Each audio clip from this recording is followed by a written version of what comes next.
24 అవర్సే ఉంటుంది. Sir no ఆ 24 అవర్స్లా చాలా మంది ఈగోగా ఫీల్ అవుతారు. నేను ఒక లెవెల్లో ఉన్నాను, నేను ఇది చెయ్యాలా,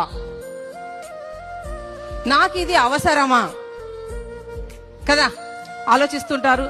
మరి ఫస్ట్ టైము ప్రతి ఒక్కరికి కాస్త ఈగో అనేది మనిషికి సహజంగా ఉంటది. ఫస్ట్ నేను కూడా అనుకున్నాను, మరి నేను government employee, husband government employee, ఎంతో కొంత అమ్మ వాళ్ళు ఆస్తులు పాస్తులు ఇచ్చి పంపించారు, మరి ఇల్లులు ఉన్నాయి, రెంట్లు వస్తాయి, ల్యాండ్లు పొలాలు ఉన్నాయి, ఇంకా ఏమైనా చెయ్యాలా. కానీ నాకు ఒకే ఒక ఆలోచన, ఎందుకు ఎన్నో కార్యక్రమాలు మగవాళ్ళు చేసుకుంటూ వస్తే ఆడవాళ్ళు చూసుకుంటూ వస్తారు, ఎందుకు నన్ను నేను ప్రూవ్ చేసుకోకూడదు, ఛాలెంజింగ్ గా తీసుకున్నా. యాక్చువల్ గా నేను ల్యాబ్ టెక్నీషియన్ చేసేటప్పుడు లేడీసే ఉండేవాళ్ళు కాదు. మా జిల్లా మొత్తంలో సింగిల్ ల్యాబ్ టెక్నీషియన్ లేడీ నేను. సో ఫస్ట్ ఎంప్లాయ్ అనగానే, మేడం మీరు టీచరా అంటే ఆడవాళ్ళు టీచర్లకే పనికొస్తారు డిసైడ్ అనమాట.